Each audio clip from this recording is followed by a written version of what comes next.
Hello and welcome back to Art Rocks with me, James Fox Smith, publisher of Country Roads magazine. Chalk this one up as Red Stick's newest claim to fame as the capital city of puppetry. Local artist come director Clay Achee has collaborated with other free-thinking creators to develop a children's art series built around the puppet characters Ziggy and the Junkyard Band. Over the course of a year, LPB's digital team has joined the collaboration, helping to elevate the production and expand the online audience too. So here's Clay Achee, aka Baton Rouge's very own puppet guy, to pick up the story. What are you going to paint up there? The sky. Are you going to paint it earth blue? Oh, right, my rocket man. Earth's your new habitat, yeah? So do tell, what colour is the sky on your home planet? Strawberry yogurt pink. Ziggy is a 9-year-old space alien from a planet far, far away that's never developed the arts. And when Ziggy finds the Voyager 1 expedition, he hears music for the first time and realizes there are other ways of expressing emotion and comes to Earth to learn about it.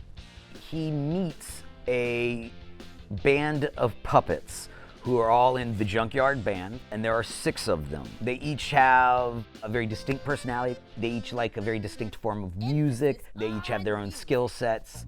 I'm really hoping that everybody could watch the show and pick which band member they relate to. Our audience is K through 5 educationally. That's what we're aiming at. But I think that the audience can be quite a lot bigger than that.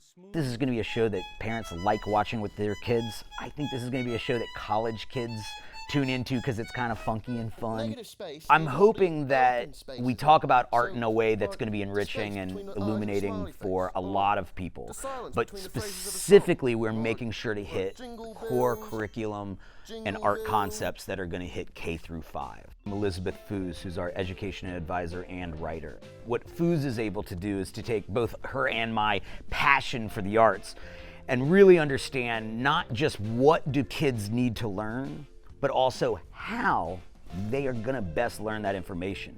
We try really hard to weave the vocabulary and the art curriculum into the narrative, so that it's not that we take a break and talk about art, but that art is a thread that flows through the story, and that kids and grown-ups alike can learn by having fun with these characters and not being taught directly to.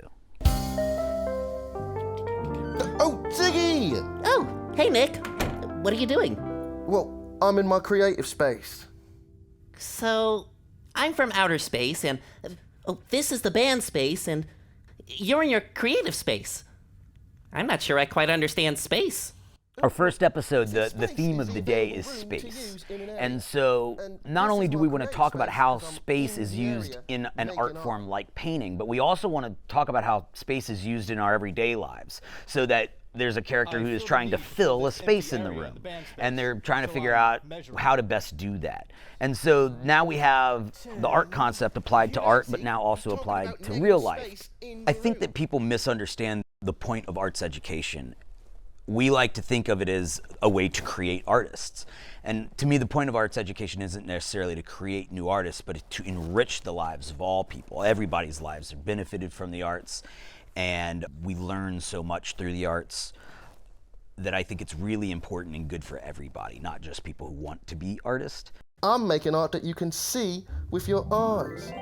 There's art for your eyes? Oh, well, you have no idea. My goal with the series is really to create art lovers out of anybody, whether they feel they have a talent in that area or not. That this is something that everyone can appreciate.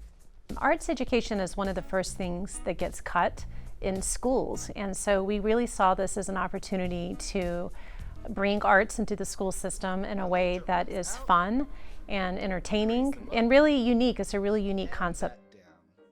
When you're designing a character and you know it's going to be your lead character, it feels like there's a lot of pressure to get it right. And thankfully, we had quite a few years. There's been a couple of versions of Ziggy that we've honed in and gotten more and more right. So there's a local artist named Barton Gilly who does animatronics along with many other things, who collaborated with me on this version of Ziggy to create a version that we're both really excited about and proud of. And I think that kids are gonna both love but also see themselves in. Constructing the puppets is largely foam and fabric. Their bodies need to be fairly loose because there's an entire human hand that has to still fit inside of the puppet, but not so loose that they're floppy. Then once I started trying to make the characters more complicated, if they needed to blink, Ziggy glows, different colors in fact. It required collaboration, so Bart and Jilly came in and we really redesigned all the puppets for the series anew. And we're able to put mechs in their heads, which is sort of an incredible feat because you're taking something sort of soft and then putting a mechanical element that's hard, rigid, and can't be smushed inside of it. You have full body puppets. We have legs on the puppets. When you're doing the legs, you have to make sure that the joints bend like real joints and that they're not going to bend the wrong way and look broken. I have a film degree from Savannah College of Art and Design, and it ended up that we had our production designer, Christian, is from Memphis. He came the furthest for the shoot, but we really did find almost everything we needed in Baton Rouge. The talent pool here is ridiculously wonderful and also a little untapped.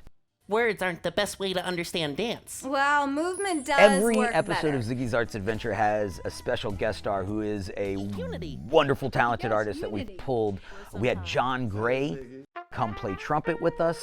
We had a former poet laureate of Louisiana as a guest star, Ton Henry, who's been an actor in Baton Rouge for years.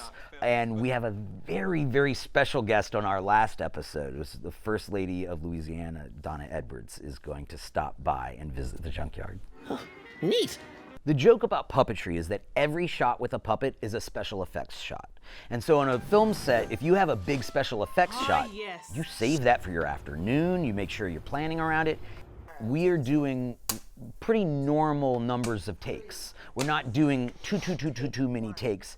But that's mostly credit to the puppeteers being excellent and the crew being really good problem solvers. But every time the puppet is on screen, there's an extra degree of challenge that comes with it. We brought a lot of crew in to film it, but one of the things I've always lacked was post-production. And the LPB digital team has done an incredible job doing all of the things you have to do for post-production, which is, editing, sound effects, putting in the music, mixing. There's a tremendous number of things that put the final professional touches on something that you just simply don't have usually by yourself.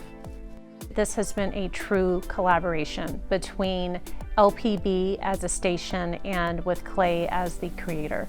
Our team internally, our animation, our editors, the direction, I think, has really helped elevate the storytelling. But Clay also came in with just an amazing cast of puppeteers that he's worked with for years. I actually think the series, as it goes along, every episode got better. We learn things every single day on the set. I think that's typical for the first season of anything that you do. I am very, very pleased with where we ended up overall for this first season. My long-term goals for Ziggy are very ambitious. I would love to see Ziggy have multiple shows, educational shows, entertainment shows, shows of different lengths. There's so much I think we can do with these characters. Cut.